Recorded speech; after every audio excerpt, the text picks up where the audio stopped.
An attitude of gratitude creates a life of abundance every time, always.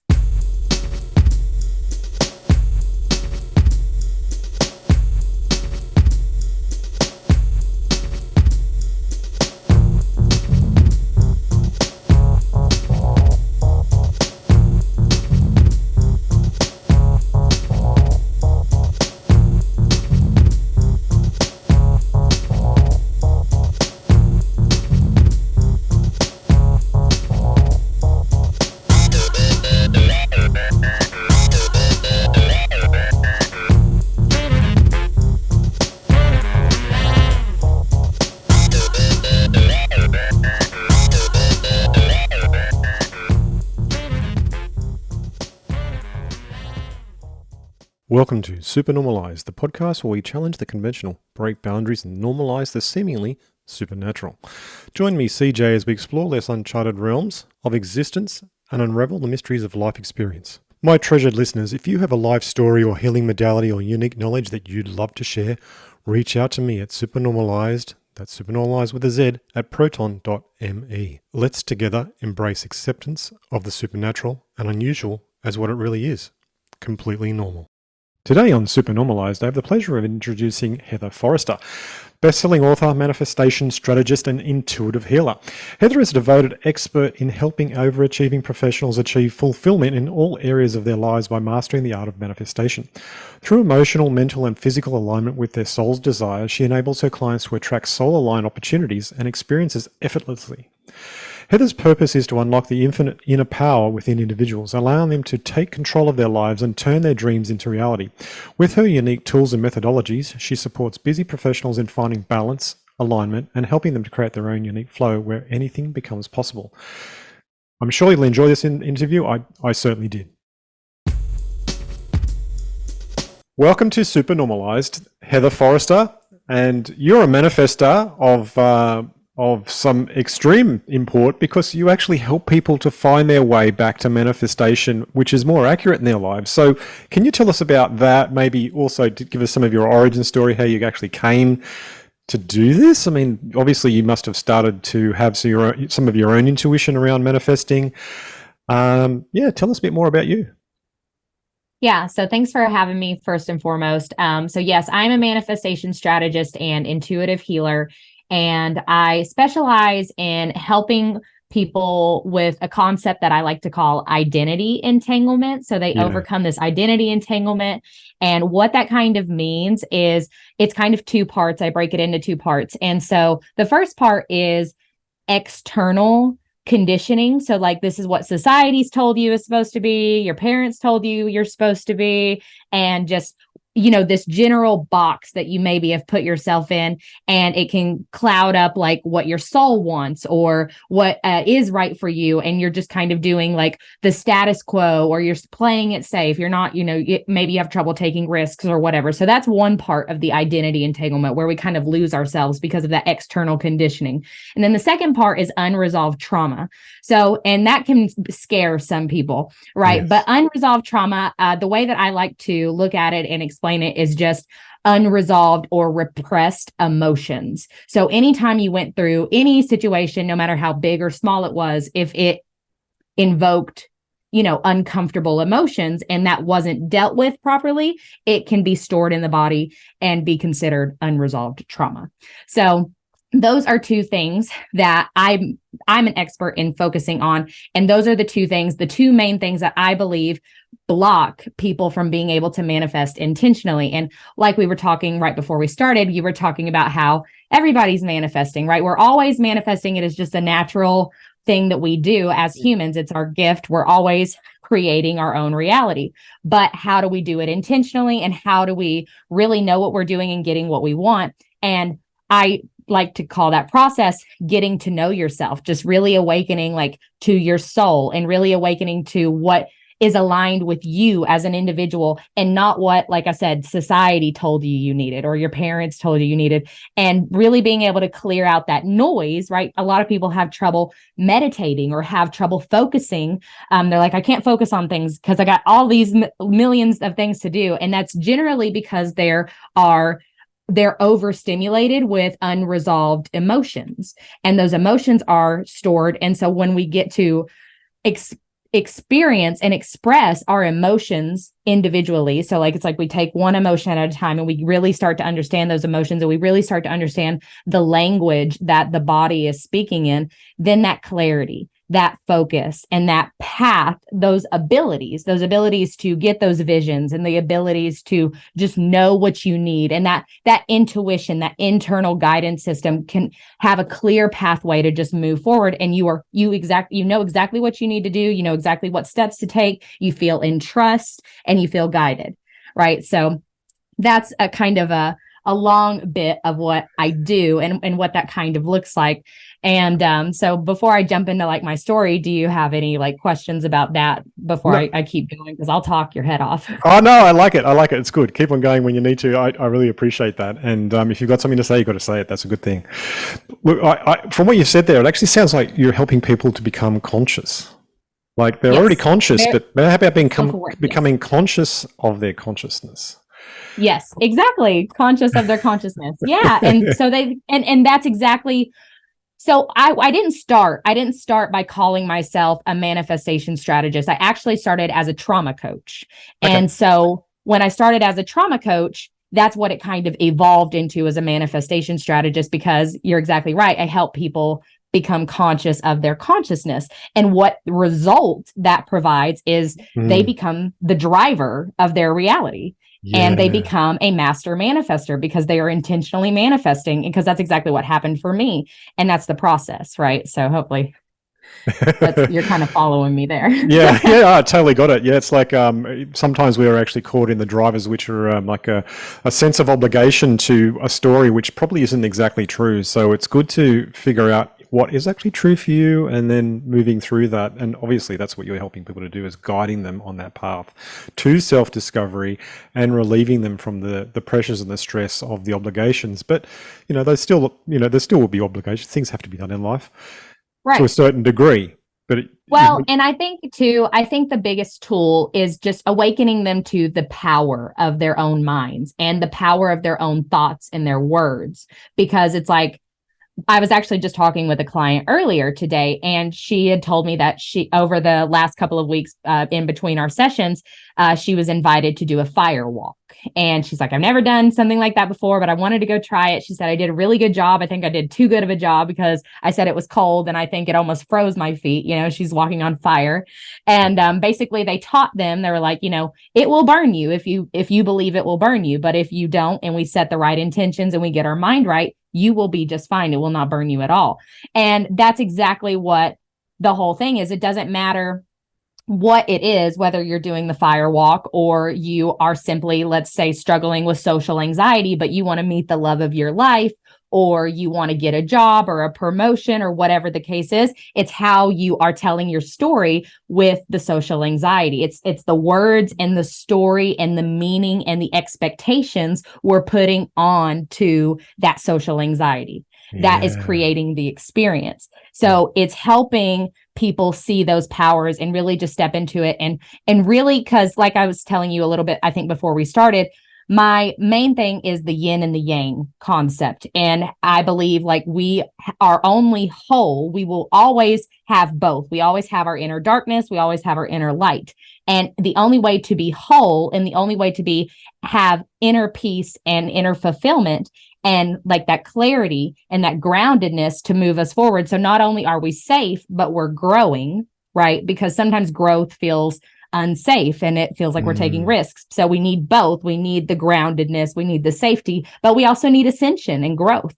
And so the yin and the yang, when they are balanced, helps make that possible. And so the main concept that I teach is I kind of actually help people fall in love with their dark side, if you will. So it's like I help them it's kind of like shadow work, that's kind of mainstream. People maybe have heard of shadow work, right? Yeah. So it's like digging up all your shadows and really bringing them and falling in love with them so that they can be a part of you, instead of something that we reject and something that we lose about ourselves. And when we bring that wholeness, what happens is now we're fully accepting ourselves. Now we're fully embracing ourselves. Now we really know who we are. Now we're in control of our emotions. And now we're just completely in internal alignment. And when we're in internal alignment, everything external starts to follow, because our universe is just a reflection, a mirror of what's happening inside. Anything I will see in you or anything I see in the world is just a reflection. It's kind of my sign of like what's happening in my own mind and body. So when we bring that internal awareness and get that internal alignment, then the external world starts to put in place as well. Wow. Okay. Yeah. Makes a lot of sense. How did that happen to you? So my story is a long one, but it's an interesting one. I love my story.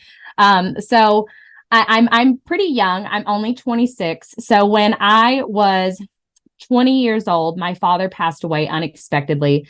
I was running my first business, and I had just opened the doors, and maybe 2 weeks later, I got a call. He had passed away unexpectedly, and my dad was my best friend. So this ruined me. Like, well, obviously it didn't ruin me, but at the time it felt like I was ruined. Yeah. And it was really hard. And the only reason I believe I was able to even make it out of that was thankfully I was married at the time.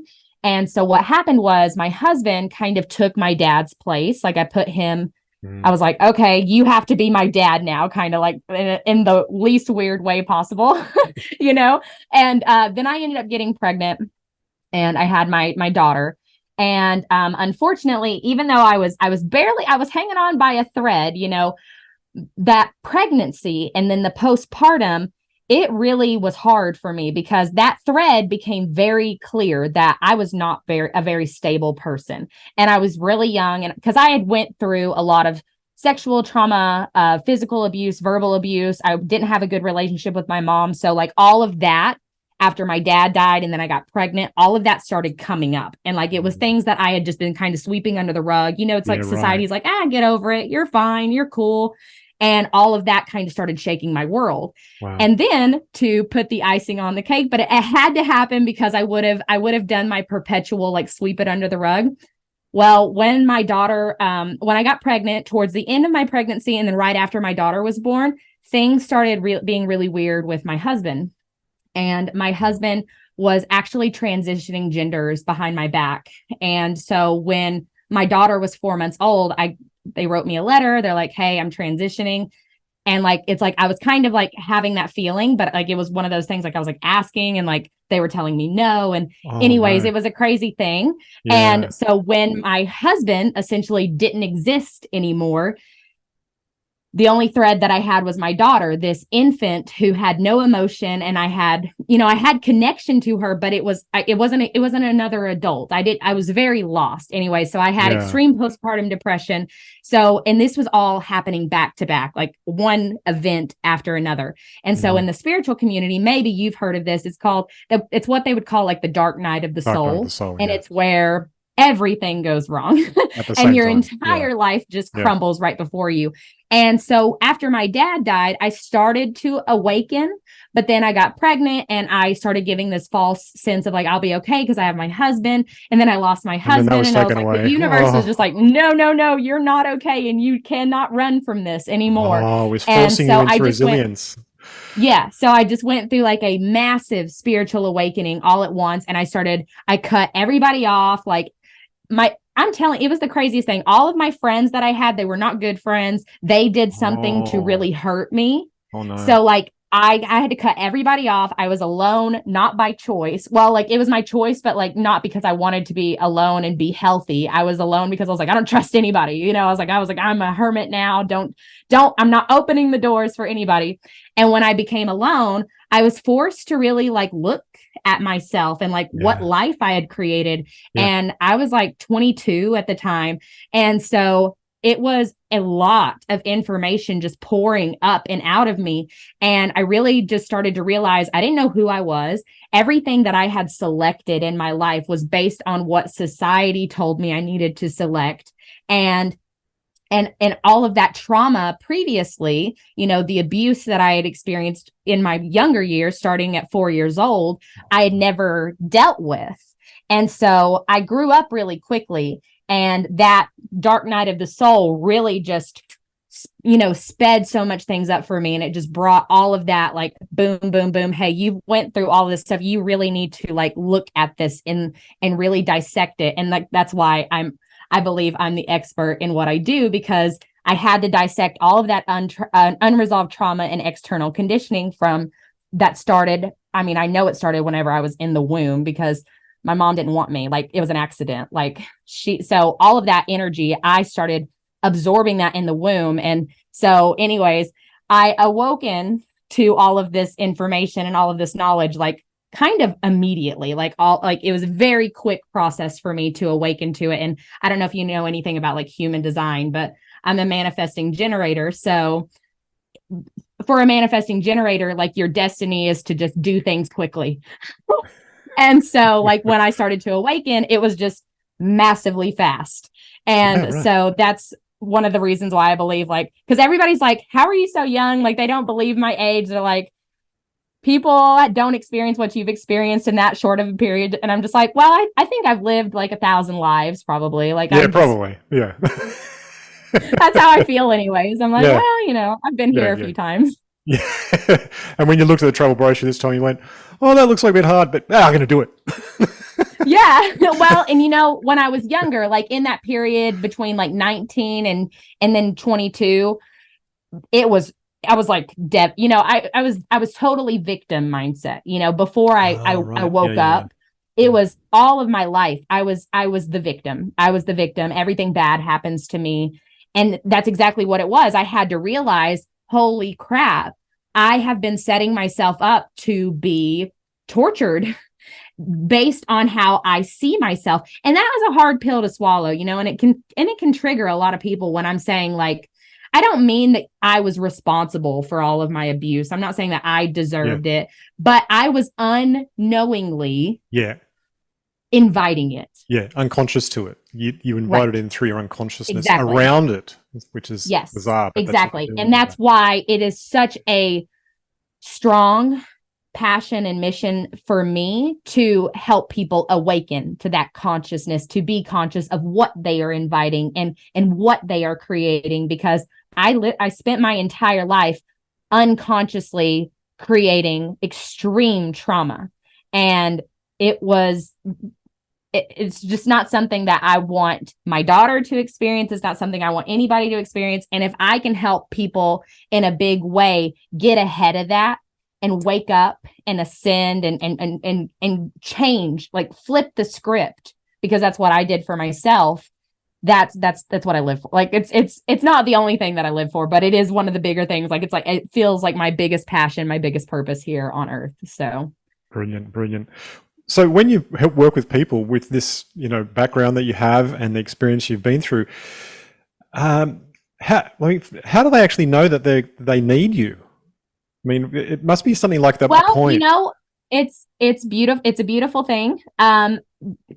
Because I don't question the how part necessarily. Like, I don't know if you've heard that, like when you're manifesting, you don't question the how, right? Yeah. All I know is I share my story and I share what I teach, right? It's like something about those words, as soon as I mention certain key phrases, it's like there's a soul connection with my clients. Like, every client that I've ever had, they're like, you said this, and this is exactly what I've been looking for. This is what I'm learning. They're usually searching. So typically my clients, where they're at, they're not in a phase of like, they're not in my 19 to 22-year-old phase where it was like victim mentality, like really lost. It's a little bit right after that where they're like, okay, there's something off here. And I think like I can make a difference. And then they start to kind of go into this search for something. And then they find me and they're like, oh my God, like what you're teaching, like, I want to know this. Like, I'm super excited for that work. Like, when I tell them like, hey, we're going to bring up all of your darkness and we're going to fall in love with it, they're like, yeah, that's what I want.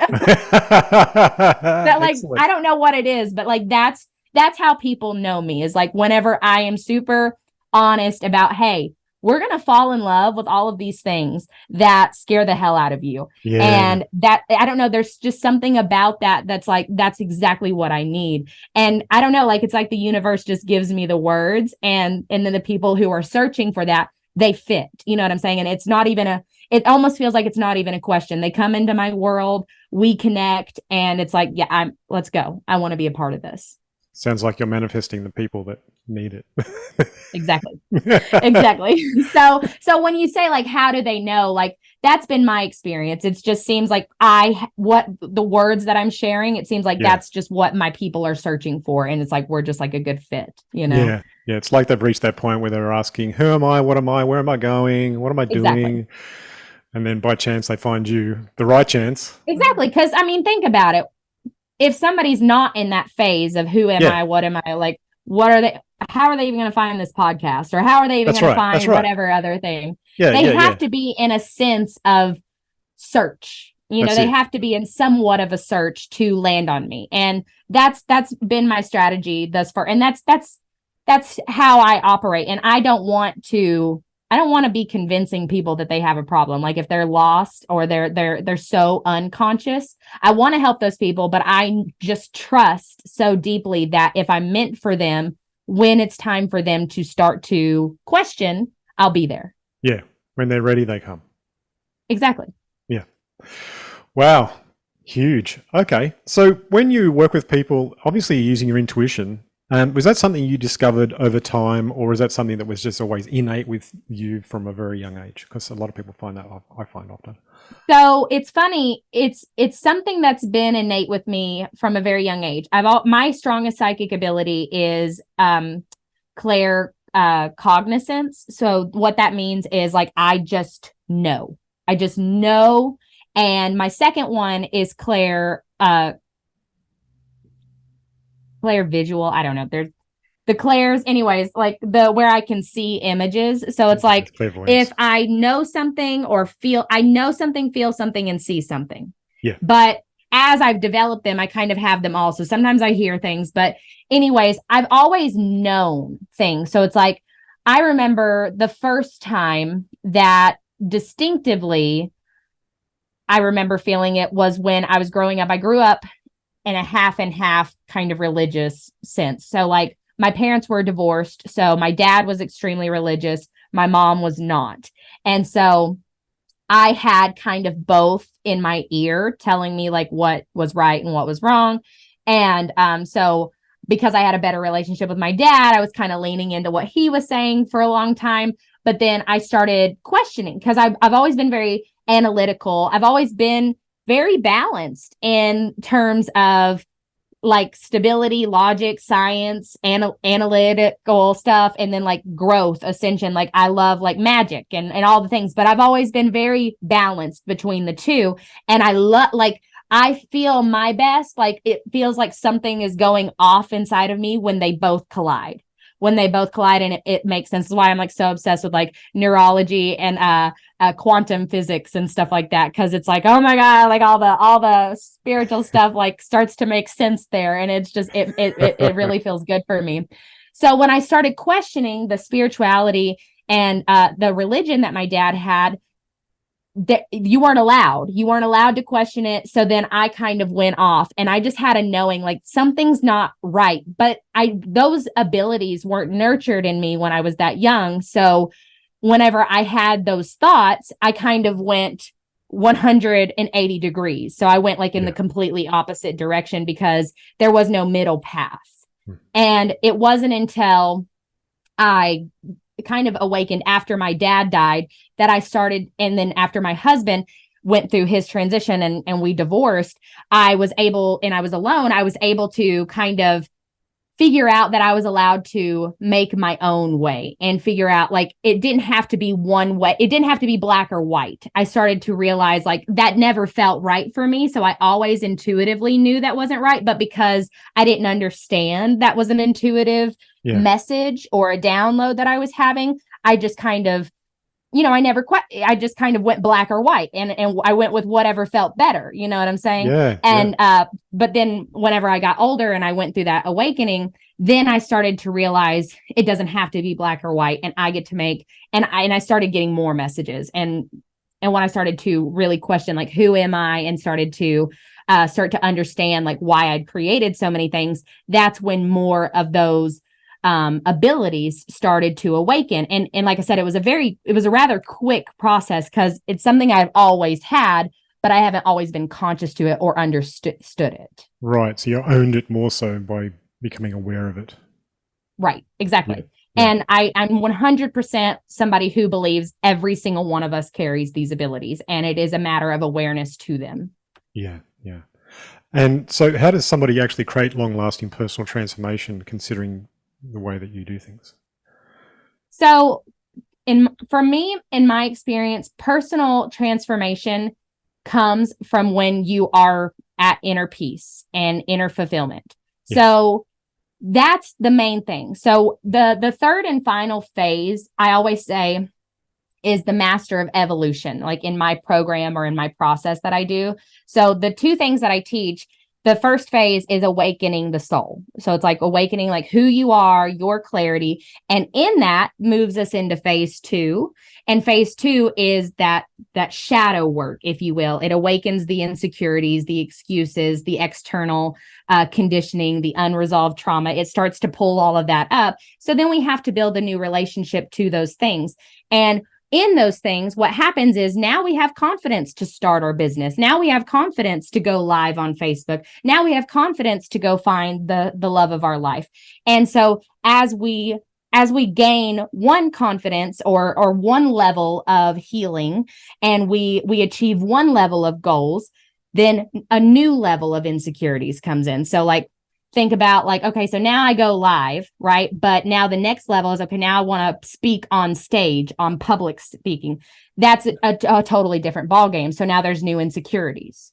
And so now there's a new level of healing that I need to do. So the personal transformation, long-lasting personal transformation for my work comes from the fact that now you can you can manifest soul-aligned success and continuously evolve in your life, because after every single stage of your life or every single goal, you're going to need to be able to have the tools to create the clarity and create the healing, so that you don't fall back into old patterns or get too afraid to keep going. And so, because what I believe, and another thing is, I believe I work with people who not necessarily want like to be millionaires or massive success. It's not that, but I attract a lot of people who want to help others as well, like who are very intrigued by healing themselves and also in their own way. Like I attract a lot of different types of healers, and so they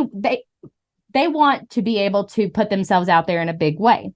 So the personal transformation is being able to make those goals, and then as you get new goals, to be able to have the tools to continue to go forward and to be at peace within yourself while you're doing it. Because the key to success is being able to fail over and over again, or being able to be afraid and do it anyways. And the only way you can fail and be okay, or be afraid and be okay, is if you have a good relationship to stress, to failure, to insecurities.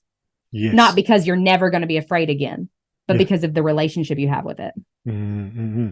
So you build up people's strength and resilience to life itself, so people don't take things personally, rather than that's exactly right. Like and I love that. I feel like sometimes I'm like, okay, we got a big long story and it makes sense to me, and you get it. I love that. I get it. I've lived it in similar ways. Got that. That's exactly it. And that's exactly what I say. Like, I want to set you up, because it goes back to the yin and the yang. Just, you don't want to get like super, it's not about being high and low, because there's always going to be a good period and there's always going to be a bad period right around the corner. And the bad period's not going to last. There's going to be another good period. So if we can get to a place where we're kind of neutralized in all of it, and we're appreciating the good for what it is, and then we're also appreciating the bad for what it is, we don't have to go through this emotional roller coaster and mess up our nervous system and create a bunch of disease and sickness and illness. Exactly. And that's the main thing. So it is, the personal transformation is just that strength and resilience to genuinely get through life and handle life while reaching your goals and being successful and overcoming anything that might be sabotaging you, like perfectionism or procrastination, or negative self-talk or low self-esteem or that inner critic or whatever. Yeah. I've been thinking about writing a book, which is how to kick out your inner asshole. So, because so many of us have it. It's like if you had a friend that was like that in the room, you'd probably slap him. You know what I mean? Like, no, don't talk to me like that. And exactly. And when we're in the, I don't know, the inner self-talk mode that's so abusive, you don't realize it until you step back from it and go, wait a minute, I don't need that. Who is that person? And I love that you're mentioning this because it's actually what I believe makes it is something really unique that I do. Yeah. Because I would almost, I don't know. Do you know anything about tarot? Maybe yes, you're I'm a familiar tarot reader. with tarot. Okay, years. so I consider the way I look at our inner asshole or our inner critic, I look at that negative parts of us as the swords. Those are our absolutely. swords. Yeah. But here's the thing. Here's the beautiful thing. Yes, in the real world, we might say get out, or we might try to let them go. And to an extent, I get that method. But for me personally, that method is not what has been the reason I have success. My method is more so, why are the swords valuable? And how can I live in harmony with the swords? Because for me, my insecurities ain't going nowhere. Yeah. My inner asshole ain't going nowhere. But the more I love her and the more I look for her value, the more harmonious she is with me.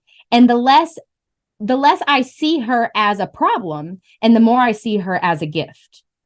And that's how so the inner asshole doesn't leave. It's the way I see her, and the way I see her changes. So when the way I see her changes, now my experience with her changes. And she changes.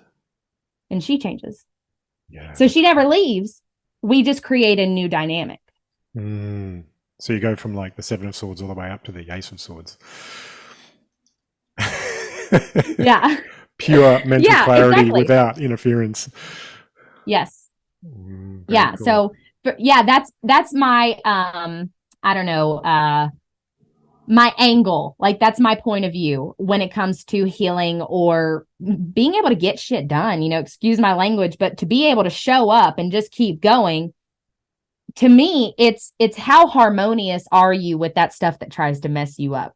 Because it's only messing you up because you're telling it. The story is, this is bad. This is a bad part of me. And we're pushing it, right?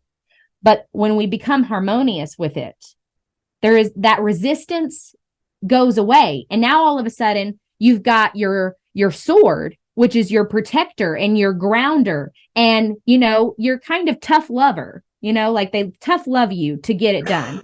And so when you become harmonious with your sword, now you're safe. Now, not only can you take risks and achieve your goals, but you've got a backbone that is going to protect you. It's going to ground you, and it's going to keep you thinking and seeing clearly, right? So that way you can ascend and have all the magic in front of you, but you're grounded with that sword. Okay. And that guide. I look at them, I transform them from our blocks or our energy drainers or are the things that hold us back into our motivators, into our protectors, our guides, our grounders, our gifts. Yeah. It's like Mars energy. Yeah, I can see that. That's interesting. So, so instead of it being an inner jerk or whatever, you actually take it aside and really listen to it and find out what it's actually trying to tell you. Yeah, we communicate, and I'm just like, hey, I hear you. Like, I let it kick and scream. I let it cuss me out. I'll let it throw a jab at me. It's not going to hurt me. It's not going to hurt you. I close my eyes. If it wants to punch me, what is it? Punch me. Punch me, cuss me out, throw your tantrum. I'm here for you. Nice. And then I mother it. It's a very feminine approach. And then I mother it. Yeah. And then I'm there for it. And I show it that I believe, I trust it. I acknowledge it. It's allowed to be here. Okay. It's here for a reason. I don't believe it's a coincidence that every single person on this earth has doubts and insecurities. Absolutely. Mm.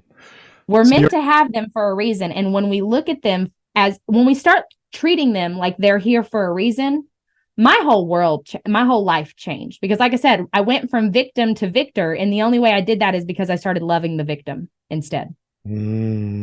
Okay. So this creates more emotional awareness and inner stability. Do you, like you obviously you must have techniques to doing that. I mean, you Yes. say you Yeah. use your intuition. It's intuitive. So like my intuition, it's when someone's talking to me is when Yeah. the intuition comes in. So it's Oh, like okay. when someone's telling me their issue or their challenge or what their thoughts are, intuitively I'll pick up an image or a feeling or a message. And then I'm a meditation instructor, so I use meditation to go in and we'll identify the energy, we'll create a character, we'll build a relationship, we'll have conversation, we'll give these things that's inside of us what they need through the art of meditation. So I'm just meditative. Yeah, right. So when you teach meditation, is that a meditation? It's like a guided hypnosis type meditation? So yeah, you could call it like it's definitely guided. So I will guide it, and basically it's just a conversation. So Yes. essentially, you could imagine. I just did it with a client today, for example. We were talking about like what was going on, and I could feel it. I could feel it in my chest. I was like, okay, so I am feeling like a fire. Like I'll tell her what I'm feeling, and she's like, yeah, it's I feel angry, I feel resentment, or whatever, and she'll kind of go in, and I'll say, okay, close your eyes. And then I'll say, okay, just take a few deep breaths and where is that in your body? So like I feel it. I already kind of know a little bit, not fully, but I'm feeling it with them. And Yeah. so I'm just like kind of I need more information. So like I bring them in and then I go with them and I'm just like, okay, where is it in your body? What is it? Okay, so now what's it look like? How big is it? What's the texture? And Yeah, it's not always right. that. Yeah, It's yeah. not always that. It just depends on what's needed. So if it's an Yes. emotion or if it's an energy, we might give it a character through color and size and texture. But if it's a part of you, it might be an inner child or an inner Mm. teenager Hmm. or I don't know if that makes sense. So it It might be does. physically the person. So I'm like, Yeah. imagine that 5-year-old. Yeah. And then once we call forward either the energy or the entity, the part of them, whatever it is, we go in and we identify it, we locate it. Now we're having a conversation. Okay, what's their energy like? What do they need to do? Is there anything that they need to express right now? Just without judgment, let them be there. Right. And then, like I said, they might cuss, they might scream, they might yell, they might cry, they might immediately telepathically make you feel like you want to hug them or hold their hand or whatever. Right. So it's like it's an energy thing. But the main thing is locating it in that meditation and then just check it out. Have a conversation just like you would with your child or your parents or a friend. And what are they afraid of? Why are they freaking out? What's going on? What can you do for them? And Right. then why are they here? What are what are they doing? Like what's caused them to show up? Mm. And I have never had one experience where it's just a genuine demon inside of us that just needs to be exorcised. It is they're afraid. They're like, hey, you got hurt before and I'm here to protect you. And so I'm going to keep you from building this relationship with this person you like because what if they cheat on you or what if this or whatever, right? So, but you're viewing them as, oh my God, like I suck. Like there's this like little asshole inside of me that sabotages everything, right? But when you really go inside and you start to build this relationship and you identify, you're like, hey, what's up? Like, why are you here? Then you start to realize, oh, you've been burned before. Yeah. And you're trying to protect me. And now Yeah. nobody helped you feel safe. Nobody helped you understand that Mm. burn. And Mm. nobody helped you realize, hey, we're living life. We get stuck. The body will keep that score and we get stuck. And so anytime we try to move forward, we're right back because that insecurity or that fear or that little asshole will come up And drag you and back. it'll tell you, nope, nope, nope, you're not safe. So it'll Yes. do something to make you act an ass or it'll make you think you can't do something, right? It'll be say, no, you're not good enough. Don't do this. Because, well, it's going to do anything it can to trick you to not potentially get hurt again. It's not real. It doesn't really think you suck, or it doesn't really think you're not worthy. It's just trying to protect itself. It's scared. Yeah, it's a defense mechanism. So once people clear their path and are finding more stability in life, you're a guide towards their consistent and positive manifestation.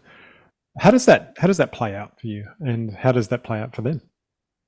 So, from my experience, I've been doing this for going on 4 years now. So, from my experience, and I have clients that I've had since I started coaching still. So, a lot of my clients, basically in the very beginning, the first 3 to 6 months, sometimes maybe a little longer, depending on the person and the situation, is all about just inner healing. It's all about just clarity for who they are and that inner stability. So, and then we start to awaken, like, okay, I really want to be an energy healer. And so because I'm an energy healer, I'm a Reiki master, I actually teach people and I can certify people. So they might choose to continue with me. And then I'm also a business owner, and I've owned multiple businesses. So if they want to start their own business, they might choose me to nurture their business starting skills. So because I've experienced a lot, and because I've achieved a lot, and because I have a lot of knowledge under my belt, I believe it, not always, but like I believe the reason my clients stay with me so long term is because I have so many tools. So it's like the first initial part of it is just awakening them to who they are and their path and their confidence and their inner stability. And then once they have that stability, and I've also, I'm not sure if you're familiar with the twin flame journey, but I've also attracted my twin flame. I'm with my twin flame currently. So I'm very well versed in attracting your aligned soulmate, your business, all areas of life. I've pretty much I'm not saying I'm perfect by any means, but I've got kind of my ducks in a row, if you will, with my career, my own physical health, my love life, and all of the things. So generally speaking, once they get that foundation, a lot of my clients will choose to continue with whatever their next step is, whether they want to really focus hard in on that health, or if they want to focus hard in on their love life or their business, whatever it is. So, and then we just kind of go through, and then we start to take action steps. And then along the way, more insecurities will come up, more fear, more doubt, more of that inner critic will come up. We've got to build more relationships. We've got to go deeper. I like to say healing comes in layers. So yeah, you might heal your fear of abandonment, or you might heal your fear of rejection wound, right? But the next time something happens, like let's say you healed your fear of abandonment in relationships, or rejection in relationships, but now you're going to start a business, and now that's a whole new rejection.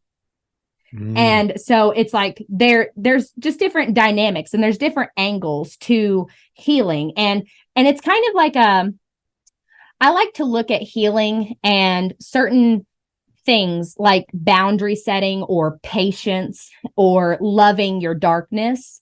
Those are daily choices. Those aren't like things you're gonna, I was patient today, I'll be patient forever. It's not a box you check off. Oh, I loved my rejection today, my insecurities today, I'll love them forever. They're gonna come back. And that's another reason why I think they and I'm very honest about that. This is a lifelong choice. The healing and the work is a lifelong choice. So I'm very on, and that's another reason why I believe clients stay with me long term, because even if things are going well or they're reaching their goals, they like to have that like kind of back and forth, and that knowing like if they get stuck, I can quickly kind of get them out of that rut, or like I can help them identify blocks, because that's another thing. We're kind of biased to ourselves. So sometimes we think we're being the master manifester, we're being positive, and we're loving ourselves, but we're rejecting parts of ourselves, or we're blocking parts of ourselves. We're not fully in flow, and we're not realizing it though. We're not catching it. So even if they think things are good, and they'll come to a session and then they'll talk, and I'll say like, okay, I'll intuitively feel into it, and that's one of the main reasons they stay. So I don't know, hopefully that's answering your question, but because I've got that many areas of life kind of checked off and like I've made a lot of progress and reached a lot of goals in all areas, they can work on whatever they want to work on all at once. Cause that's my clients. They want all of it, like that's me too. I want all of it. Yeah. And so they get to work on all of it and they stay long term because it's a choice, with if you don't constantly use boundary setting, loving your darkness, patience, they're like muscles. You'll lose them. You have to choose it every day. You're helping them then to create clear goals and manifest with ease by this method. Right. Okay. So how do people get to create a soul-aligned career using your understanding? So the soul-aligned career. When I say soul-aligned, it's because that first initial part of the process is you've awakened who your soul is. Yes. Now you know what your desires are. And also part of that is reconnecting with like your inner child, your inner teenager, your young adult, anything that needs to be connected with, because they hold the answers. They hold a lot of the keys of who you are and what your gifts are and what you are meant to be and your purpose. And so that process looks a lot like kind of exploring things you were interested in or jobs that you've had before. And basically my process for that kind of looks like I create a lot of manifestos for my clients. So whether they want a soul-aligned relationship or a soul-aligned career, we need to figure out what do they think that looks like.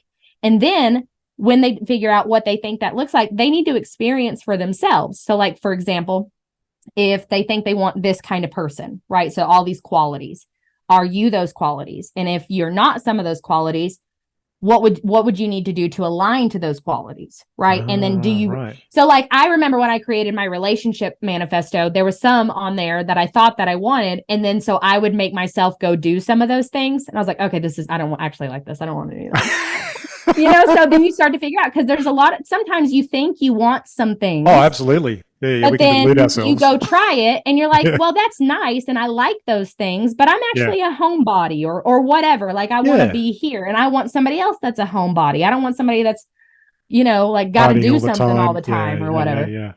Yeah. And so sometimes we think we want eccentric, but we really want calm, Stable. And so it's good to do and then the same with the career. So it's like, what jobs have you had? What skills do you have? What are you an expert at? And what are you passionate about, whether you're an expert at it or not? And then we kind of dial into those things. Well, what are you an expert at and you're passionate about?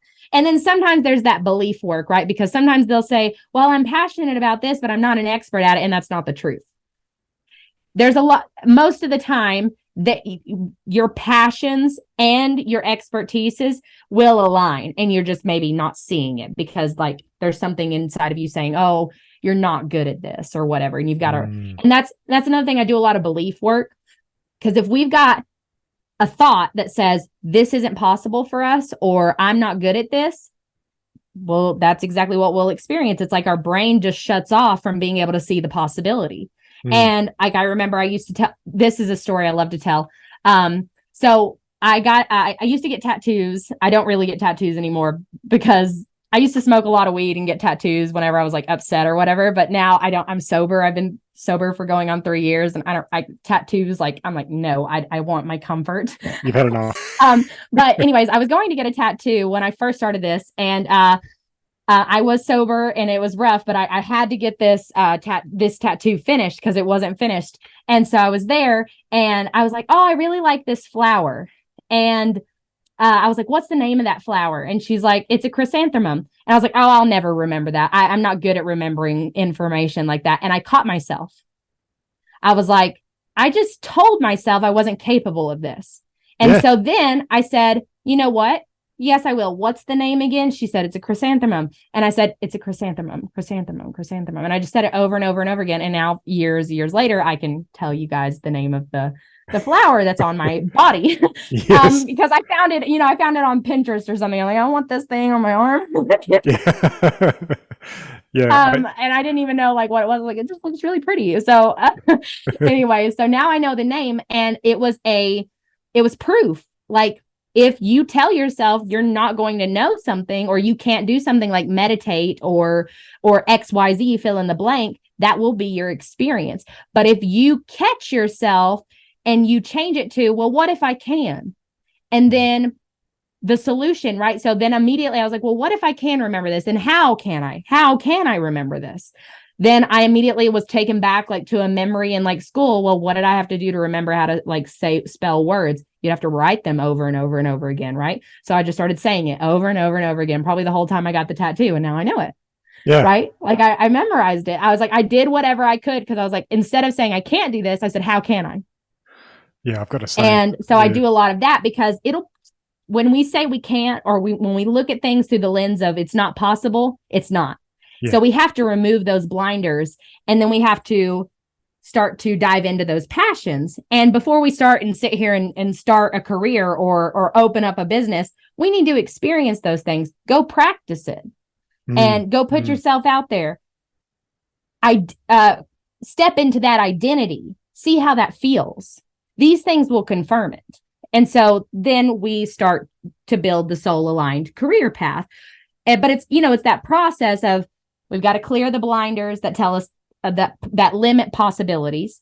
And then we really focus on like, what are we already good at, and what are we already passionate about, and how can we practice those things, or how can we get in proximity with those things and those experiences and start to identify with it and see if it's a fit.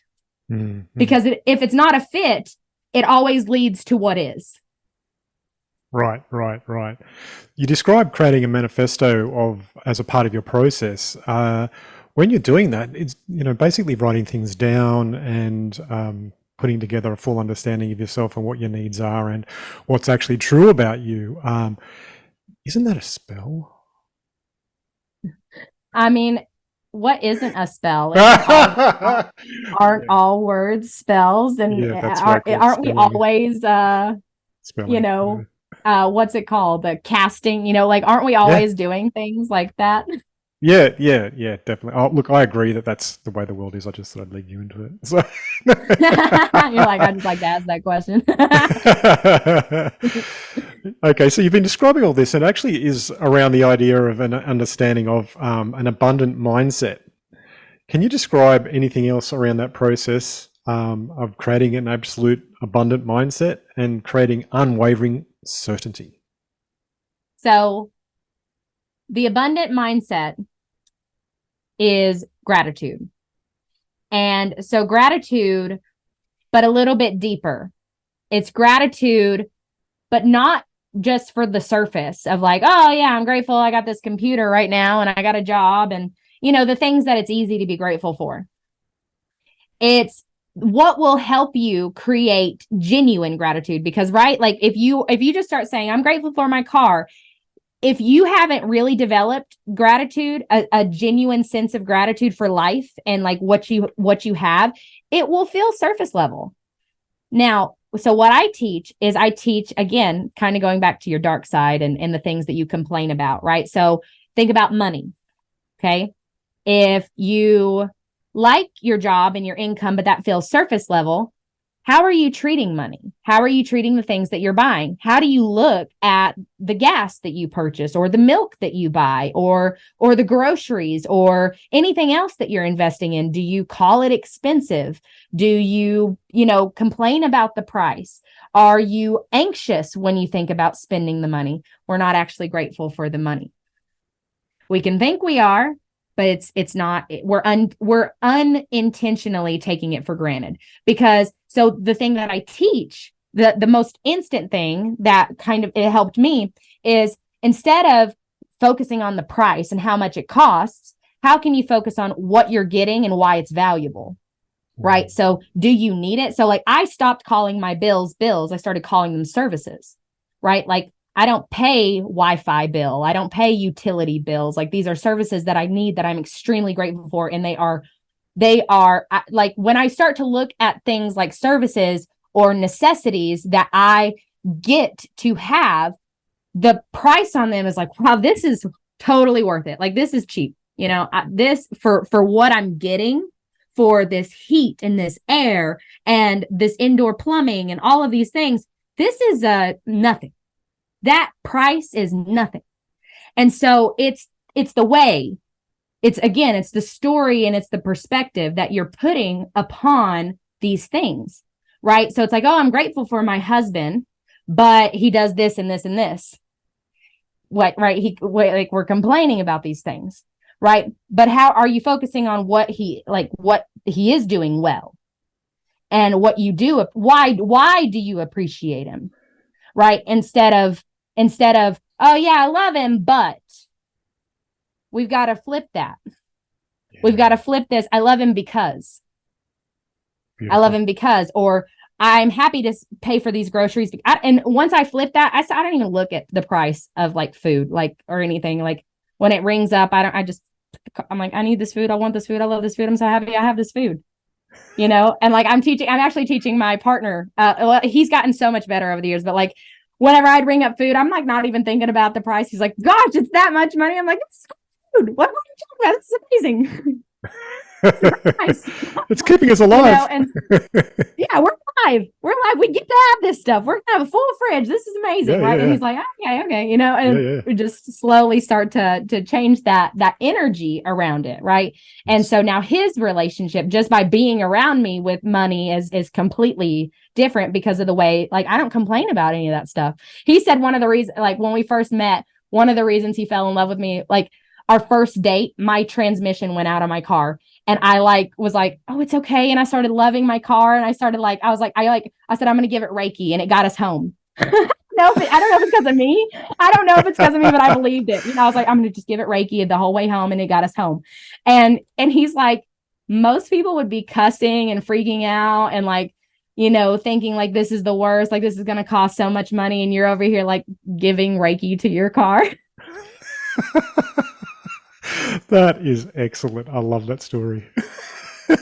And that's it. Like, and when things go bad, I don't start cursing it. I start loving it. Like, yeah, look at it the other way. Like, I'm so happy. Like, and that's genuine gratitude. And that is an attitude of gratitude creates a life of abundance every time, always.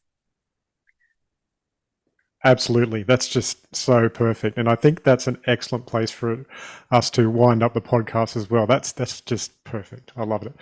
Everything here you've said today has blown my mind in different ways. And, I think I know what I'm doing, but I'm touched by everything you've said. So I really appreciate your time. Thank you so much. I appreciate you. I'm super glad I got to be here. Yeah. I was going to ask you, could you tell people where to find you and about your podcast as well?